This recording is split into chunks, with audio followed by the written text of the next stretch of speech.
Howdy, howdy, Sidil here, and welcome to a summary discussion of the results from our infantry testing from 401 gold to 600 gold. We'll go over a bit of the analysis. I'm going to do a bit of back testing in this video to show that the numbers are generally I want to say correct, are generally a good gauge of where units are, and this is sort of the back testing I do generally want to do after, especially when I get into discussion, because I've had some great discussion in the comments about some units in particular and where they showed up, and we'll just look at exactly how that pans out. Now, when I look at this in this entire list from 1 to 24, there were no Lizardmen or Skaven infantry units in the 401 to 600 gold category. You know, the units that really surprised me were the Greenskin Night Goblin Fanatics. Now, this is a very special unit because they have the fanatics that they spew out. These are not easy to use. You know, a normal player like me would not do well with Night Goblin Fanatics. I think you need to be highly skilled to get everything you can out of these fanatics, but they are hands down the best unit in here. And how I've actually evaluated these units is I did in 6 streams. So when I look at the basic testing, you know, I looked at when I did 5 tests for each unit. I looked at the cost of the unit when the battle started, when the battle finished, so I could get a battle time. I looked at the starting HP, their starting hit points, their finishing hit points, so I could get the damage per second or DPS of each unit and get an average of both. Then I looked at the gold differential by taking the starting hit points divided by the finishing hit points multiplied by the gold of each unit and comparing them. And then I looked at the gold per minute, gold ratio, and the win-loss. And I did like 150 tests? I don't know, 24 times 20, well, let's try 25 times 5 times 10, 250 tests, maybe 240 tests, 245, I don't know, lots of tests. Anyways, oops, I'm going to get to that in a bit. So what I did was when I took all the data, I summarized the data in terms of seconds per gold, gold differential, and gold per minute for the Longbeards, seconds per gold and gold differential and gold per minute for the Skaven. How I evaluated this, because this is where the concept of some objectivity in the way the testing is done, not in the way the testing is done, in what you see on the screen is subjective in terms of what you analyze. So this is why I do back tests and I do check my results running some other units into other units to see if my thinking is reasonable, and this is where I will explain that. So the way that I've evaluated these infantry units in an infantry and infantry engagement is I run them all up against the Longbeards, just base Longbeards, and all of them up against Skaven clan rats.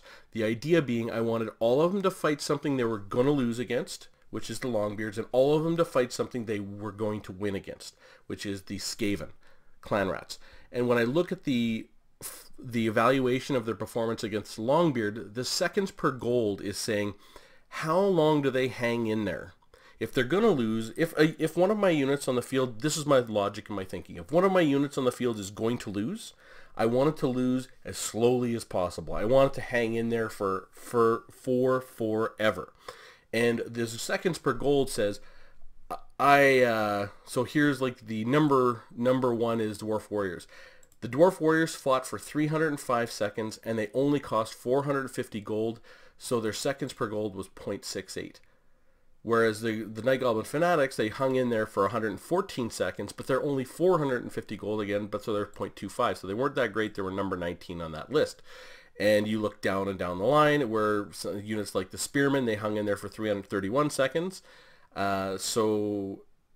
But they cost 500 gold, so their seconds per gold is 0.66. So I want units that are going to lose to last as long as possible. This is just my way of thinking about this. I'm not saying this is 100% correct. This is just saying this is how I thought about it.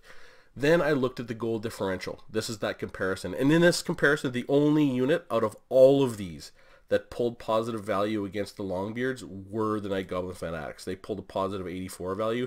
Every other unit lost a ton of value.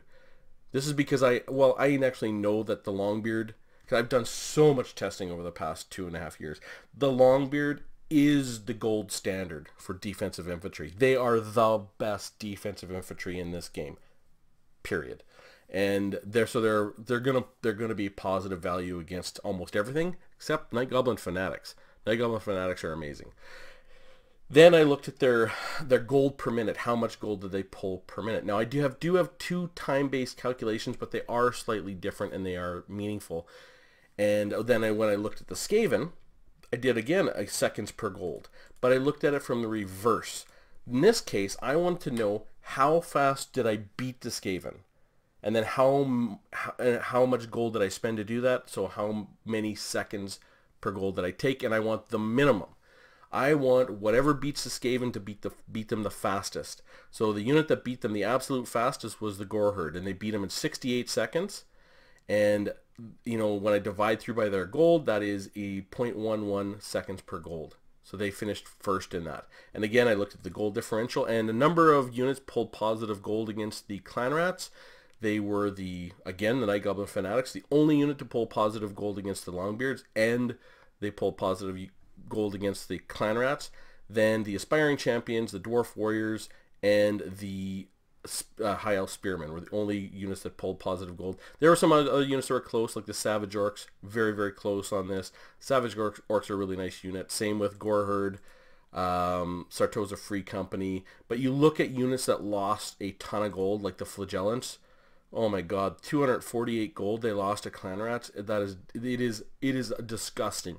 Like, the next highest was what, 163? Like almost 100 gold less, and everything else is like, even that's bad, 144, 128. Oh, so brutal. And they lost the most, 304 gold to Longbeards. The next highest was 230, which is men-at-arms with pole arms, which you'd expect to do quite poorly in an infantry-on-infantry fight. The Flagellants were they're so atrocious. Like when I said they're last, they're not just last, they're last by a lot. Now, I rank ordered each of them from 1 to 24 in each of these 6 categories. 1 to 24 in each of these 6 categories. Then I simply added all of their rank orders. Now there's different ways to do this. You can take averages, you can do a mean, I just added them for simplicity's sake. And then, so the Night Goblin Fanatics, they had a total of 30. That's 19. They finished 19th and second per gold, first in gold differential, first in gold per minute, fourth in seconds per gold, fourth again in gold differential, first in gold per minute. When those are all added up, they scored 30. I did that for each of the units. So the Flagellants, when I say they finished dead last by a mile, they were 114, more than 10 below. And the Night Goblin Fanatics finished first. They're 30. Pretty good. Aspiring Champions and Dwarf Warriors at 37, and then next Sartosa Free Company at 50. So these top 3 were really the top 3, and this bottom, like the Flagellants, were really the bottom. And then I just rank ordered all of those 1 to 24, which when I sorted these. Now some of these are exactly the same, and they literally just show up in the order they do: Aspiring Champions, Dwarf Warriors, and Eternal Guard, Dread Spears, etc. Just because that's the way that I sorted them. It is what it is, just the luck of the draw. I could actually make this even clearer. I could go by decimals, but it's not that important. When 2 units are close, whether they're number 2 or number 3 is not a big deal. They're both top 5. They're both top tier. Whether a unit is number 20 or number 21, really not a big deal. They're both bottom 5. So this is not a massive differential in my world or my thinking when it comes to how I evaluate the actual rank order of this unit. Now, 250 tests against 2 different units and rank ordering them like this is not the whole story. I don't ever, please never think that I'm saying this is the absolute end all and be all. I'm not saying that. This is sort of a piece of the puzzle. It's a pretty clear piece of what that is in terms of, it's not the whole puzzle, but it's easy to see what this evaluates, generally speaking.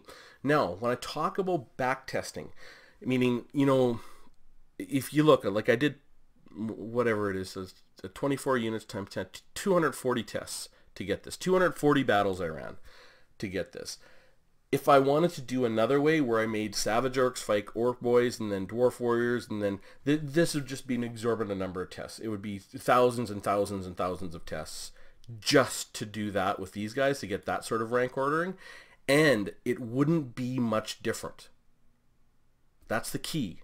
If I did that sort of testing where I did thousands of tests, it wouldn't be that much different. It would be different. I'm not saying it wouldn't be different at all. I'm saying it wouldn't be that much different.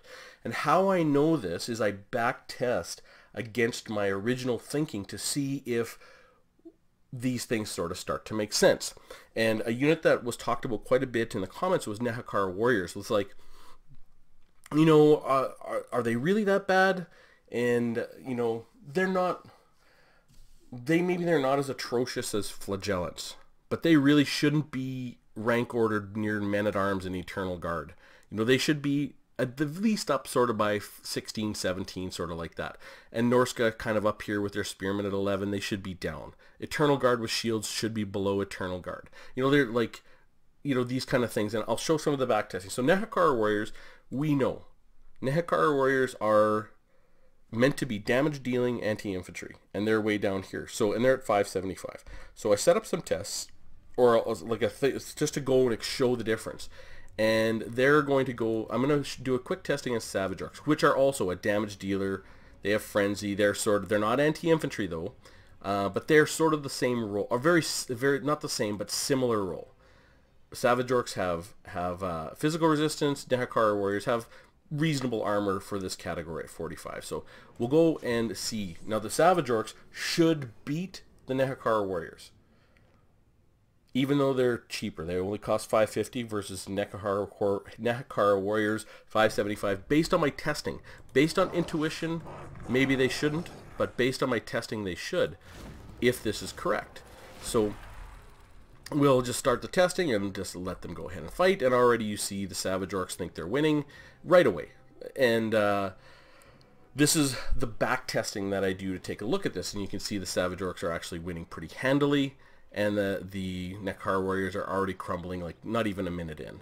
And we'll go and take a look at what this ends up at. This is what a top tier unit from the testing versus a bottom tier looks like. So we go and look at the results. The Savage Orcs had 59 kills and the Nehekar Warriors had 37. So nearly 2 to 1. They're killing the Nehekar Warriors, and they're cheaper. And they're in the same role, a very similar role. Not precisely the same, but the similar role. They don't have shields. You know, they're a damage dealer. So you would think when they fight each other, they kind of should be around, like in spitting distance. I know Nehekar Warriors have fear, and they have other advantages, and they have faction heals and everything else like that, but they should be within spitting distance is what I'm saying. So we go there, and we know, okay, the Savage Orcs, they just can't take. Now we go against a unit that is truly anti-infantry, which is the Pirates of Sartosa. They have the Sartosa Free Company, 450 gold. They're literally 575 gold. So a full 125 gold cheaper, but these guys are anti-infantry. So they're also sort of the same role. So the Sartosa Free Company, while they don't necessarily need to beat the Nehekar Warriors, but they should be able to gain value on them in terms of, they should be able to whittle them down pretty good. And we get this fight going. The Sartosa Free Company are a anti-infantry, and the Nehekar Warriors are also anti-infantry, and you can see it's kind of whittling back and forth. It's sort of a close sort of fight, but you got to think the Sartosa Free Company are literally 125 gold cheaper, but you can see how close the fight is. You know, a very close fight, and the Nehekar Warriors down to half health. Yeah, they're way down below half health. They're kind of going to be at around a third, I imagine, before they beat the Sartosa Free Company. And you can see they're both getting very, very low. The Sartosa Free Company, there they go. They rout, bang, and we'll go and look at the total kills. But you can see almost they have 1,800 health left against a unit that's much cheaper. Whoops. Okay, we'll go to end that battle, quit the battle, and end the battle. And so they got 52 kills versus 70 kills. You know, like really, really close for a unit that's 125 gold cheaper.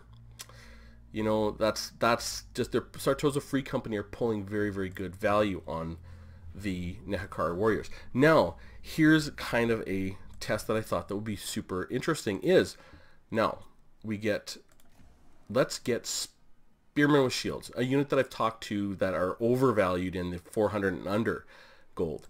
And interestingly, at rank 9, they're almost the same price. Very, very close. 583 versus 575. And this is exactly this is, I hope this is very explanatory of the effect that I've been talking about in terms of stratification and units doing their role. So the Nehekara warriors are anti-infantry and are damage dealers. They do not have armor piercing, but spearmen with shields only have 30 armor. And spearmen with shields have this shield.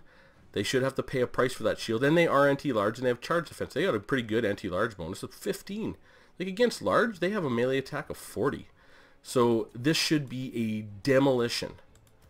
The Nehekara warriors should demolish the spearmen with shields, because the spearmen with shields in this fight, even though they're the same price, like when you chevron up something and rank them up, you don't quite get your value out of them. So even though they're 8 gold more expensive, they are actually not, they're not getting their full value for all those 9 chevrons. Not quite. They're not bad.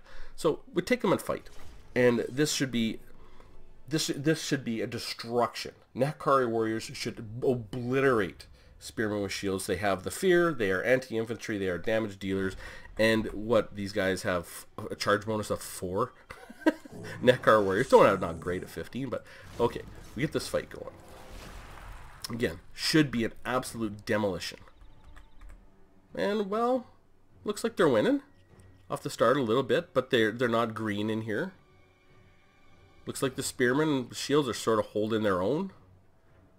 Now the Nehekara warriors are winning. Spearmen are holding their own. I mean, this is not a demolition. It's not what I would call a demolition by any stretch of the imagination. The spearmen are doing generally, you know, the spearmen are going to lose. I don't know, it's not, they're not doing great. Well, they think they're winning. This is going to take a long time. Am I on fast forward? Yeah. This is going to take a long time, by the way, too, because of the stat differential. But okay, now the spearmen think they're winning. And Nehekara warriors think they're losing. Again, they're same exact, like 8 gold apart, 575 to 583, but their roles are dramatically different. Nehekara warriors should absolutely crush spearmen with shields when they're at the same price. But spearmen shields are winning, and they're not winning by a little, they're winning by a lot. There you go, boom, done. So, you know, the spearmen, Nehekara warriors had the spearmen got 50% more kills than the Nehekara warriors. Like, this is precisely what I'm talking about. This should be a slam dunk. A slam dunk if you're thinking from an intuitive standpoint. A unit that is marked as a anti-infantry damage dealer versus an anti-large shielded unit of the spearmen should be a slam dunk. Plus they have fear, they don't have armor. I mean, but it isn't. Spearmen with shields won that. The same value, same price.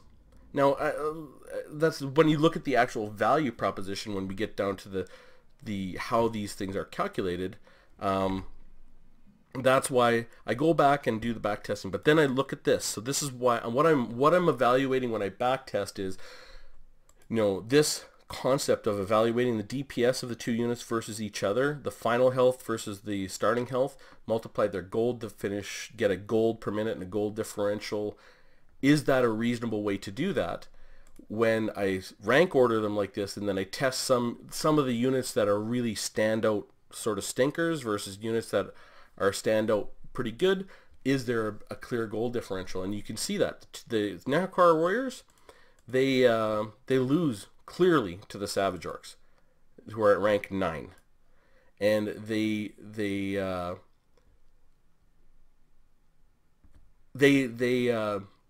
lose value to the Sartos of Free Company at 450. They were going to fight the dwarfs. The dwarfs at 450 would demolish them. I mean, I think they should. Let's just go see. Like, dwarves at 450 are really good, and they're sort of, okay. Let's just see, just to show this again. I just want to be extra clear. Like, the dwarfs, I think the Nehekara warriors should at least be able to do pretty good against the dwarfs for value. Maybe not great, because the skeleton Tomb Kings are not supposed to have great infantry, and that's fine. And dwarfs are supposed to have great infantry, but you know, you can see this is where there's a pretty massive differential in terms of overall value, where these guys, Nehekara warriors, are 575 gold, and the dwarf warriors are 450 gold, And yeah, Dwarf Warriors are 1-for-1 kills. Now Dwarf Warriors are sort of pulling away a little bit on the kill side. And now the Dwarf Warriors clearly think they're winning. Nehakar Warriors don't think they're losing yet, but I'm sure they will sooner. Now they think they're losing. So the Dwarf Warriors are just going to win.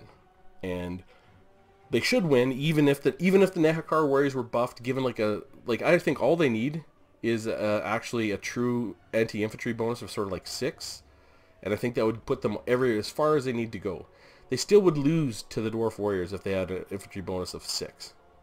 I mean, I'm pretty sure we could actually test that, or it would be a lot closer, and I can kind of show this. So say close defeat. So they end that battle, and yeah, the Dwarf Warriors outkilled them 50%.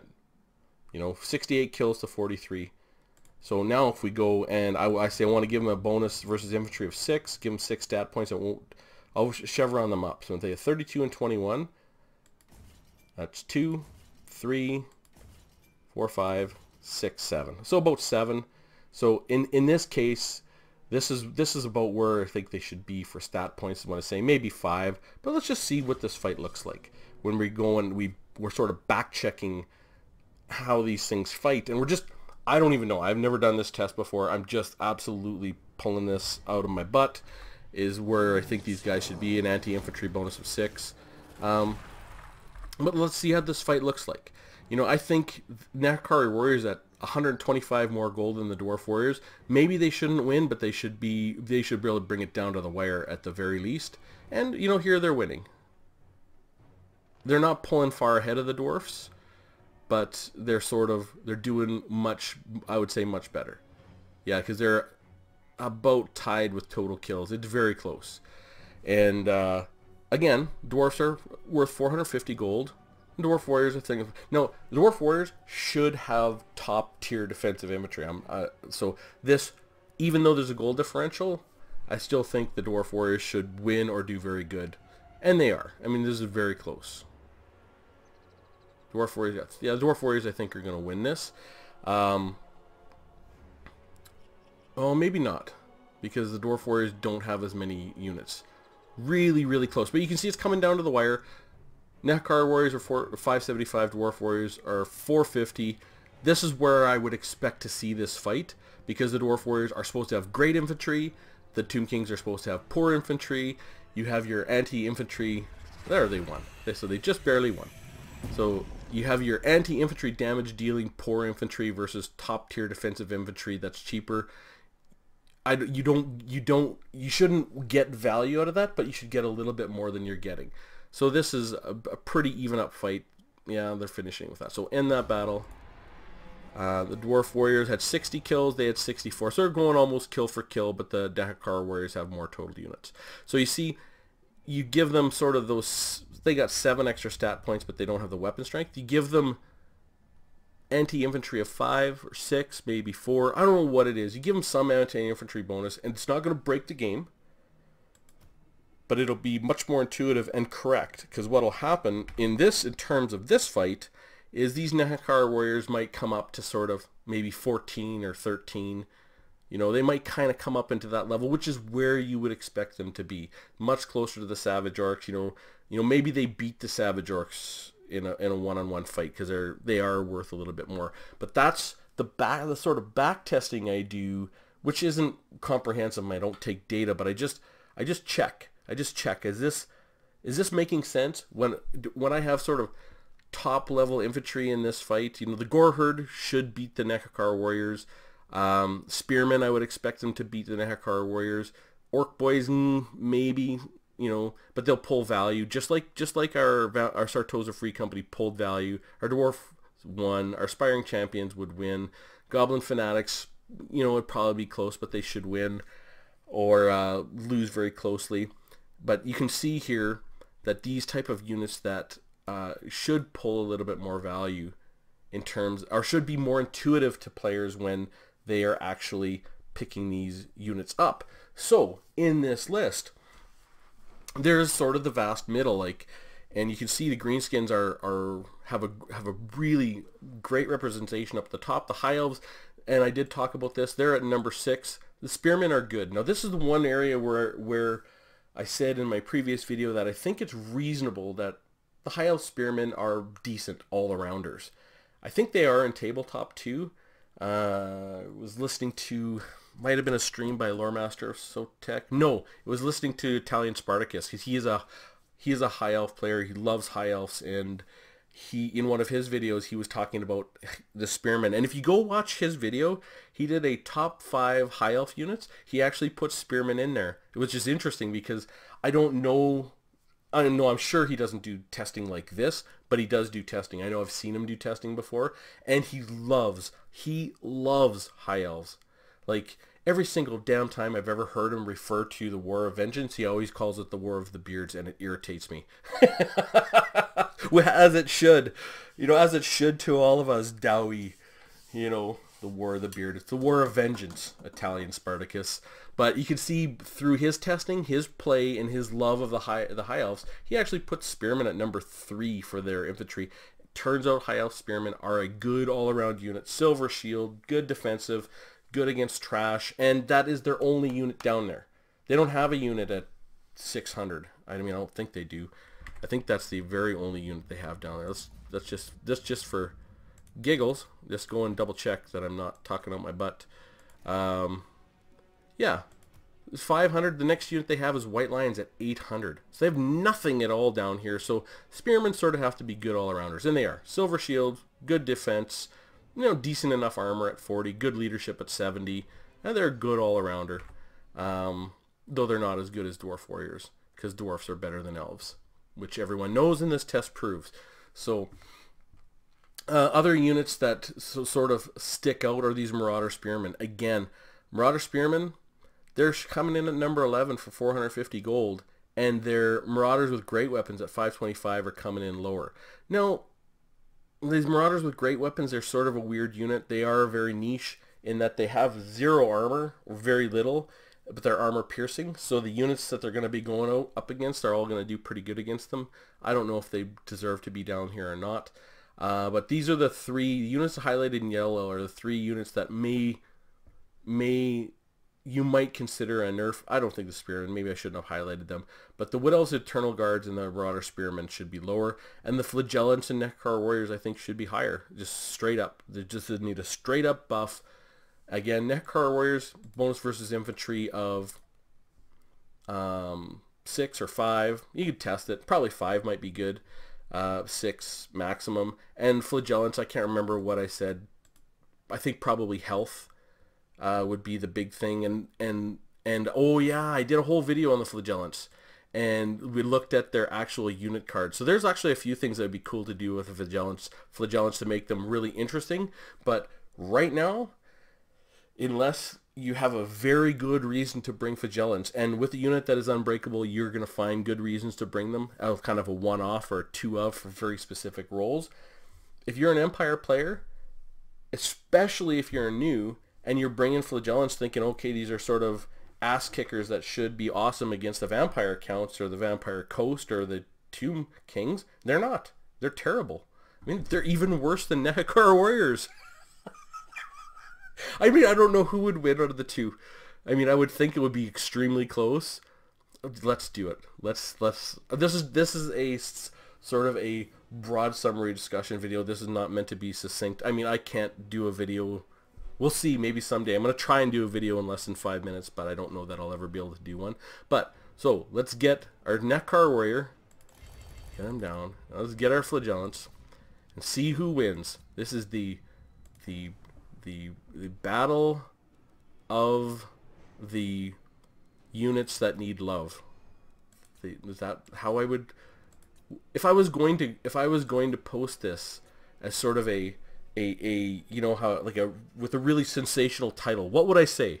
Would it be the battle of the what? I don't want to be mean. I want to make it interesting and exciting. You know, the battle of the units that need love. I don't know. So anyway, let's go see who's gonna win. I don't know. I haven't tested this. I haven't even thought about this test. I don't know why you would think it would be interesting. Who do you think's gonna win? Neckcar Warriors or the Flagellants? They're both essentially unbreakable.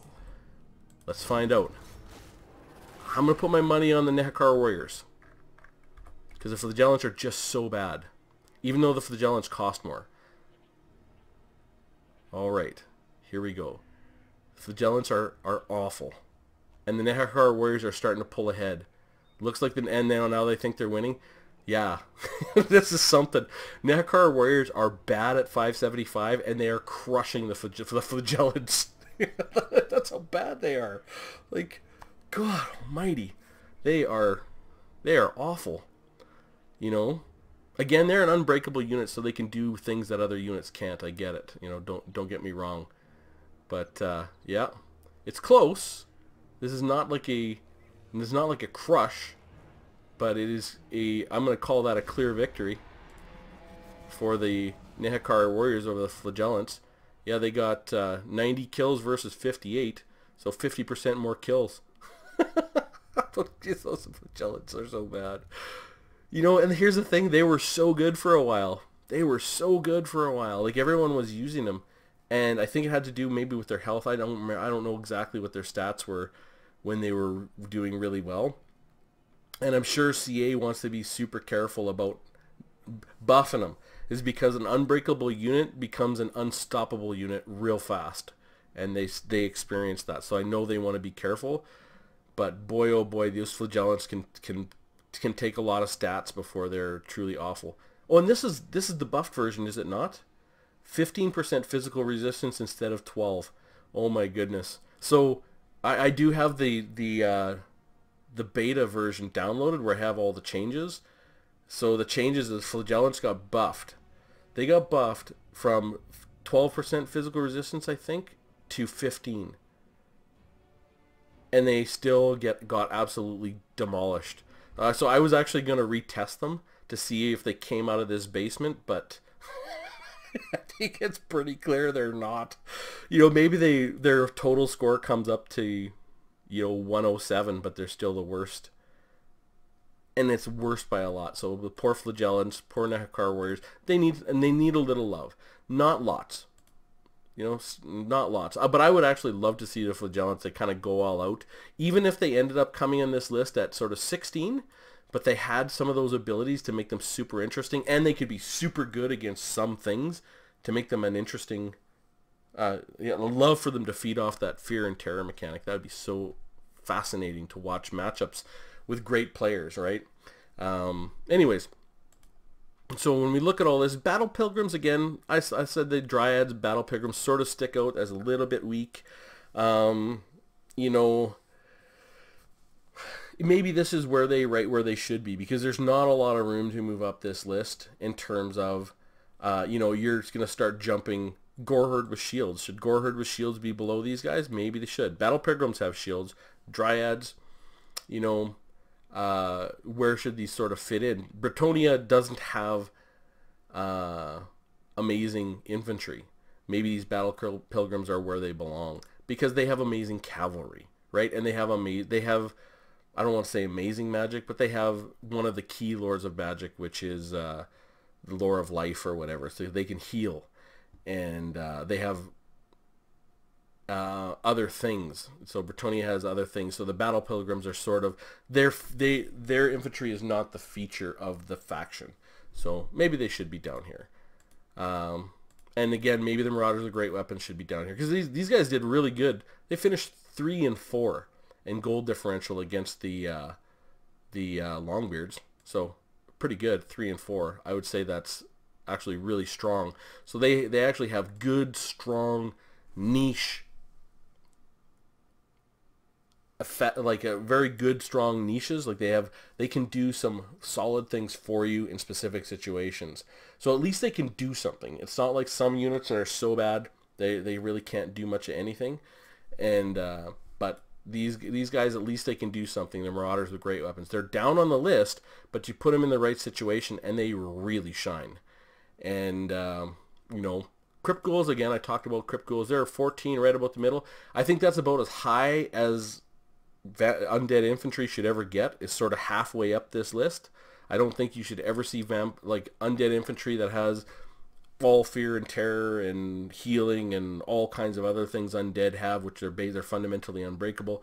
They should never be sort of at the top half of the list, but I think it's quite reasonable for a unit like the Crypt Ghouls, which isn't anti-large, isn't anything, doesn't get any crazy weird effects, to be sort of number 14, and they are. I think Crypt Ghoul is the example of an undead, a good undead unit. The Nehakara Warriors, which is anti-infantry and damage dealing, might deserve to be slightly above the Crypt Ghoul in terms of total value, because that's how they're designated, right? They're designated as anti-infantry, and this is an infantry test. This is not a test against single units, large, anything. It is a very specific set of tests, which is to test infantry against other infantry. And that's what this test is meant to sort of give us an evaluation of, even though it's not full, complete, and perfect. It seems to be reasonable when we do these back tests and we see that the Nehakara Warriors show up near the bottom. Now, this, in some of the comments I saw some testing that one of you have done and said, well, and there's certain situations where the Nehakara Warriors aren't that bad.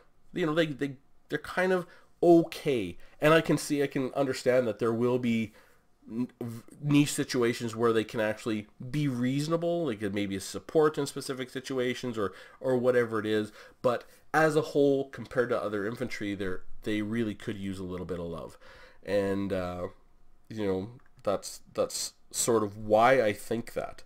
I'm not saying I'm 100% right.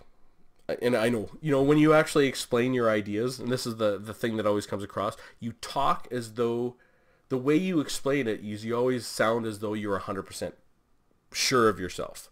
I mean, that's just the way we explain each other's when we're trying to explain something we've talked about. It's like, well, you talk as though your voice and your tone sounds very certain, even though you might not be internally, or you might preface saying, this is just a piece of the puzzle like I always do.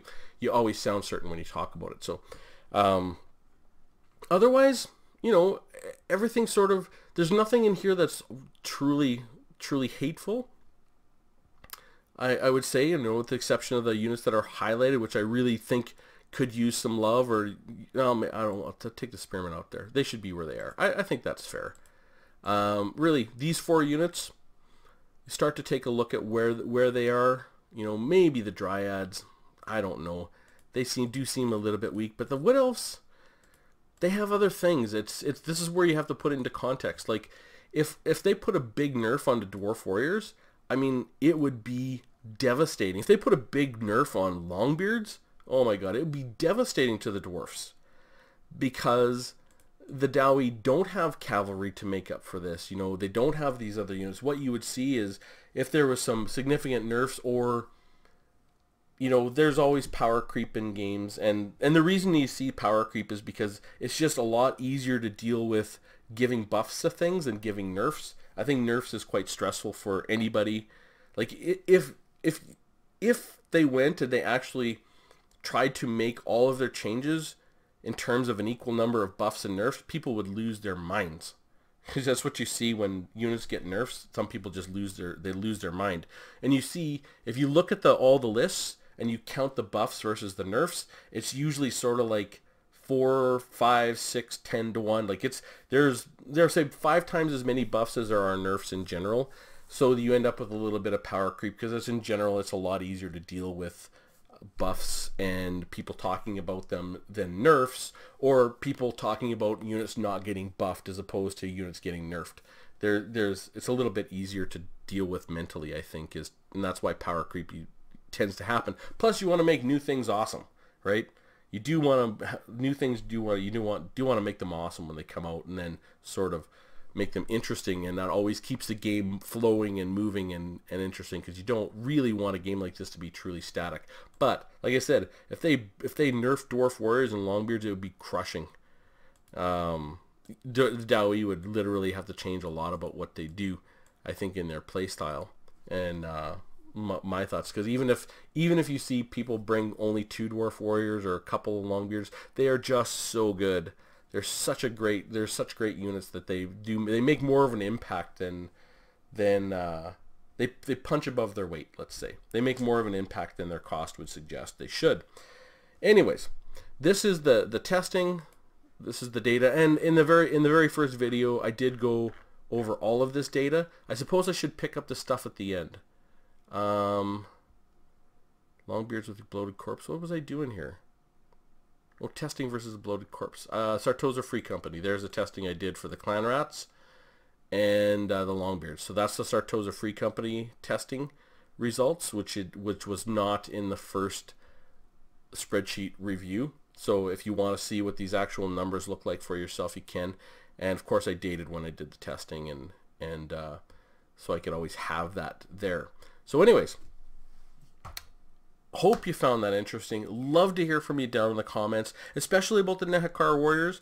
There's some really good commentary and discussion about that, and for me, it's easier to explain what I mean by showing it than trying to explain it, because I'm not the most wonderful at explaining things. I'm better at showing than explaining. So I'd love to hear from you in the comments about Nehekar Warriors. Love to hear more about flagellants. Be interested to hear your thoughts on the Spearman. Does the Spearman seem reasonable in that position to you? You know, what do you think about Eternal Guard with shields? I mean, I think, should we nerf the Eternal Guard with shields or buff the Eternal Guard? I mean, I think the Eternal Guard should have a little tiny buff, maybe not, but the Eternal Guard with shields need a nerf.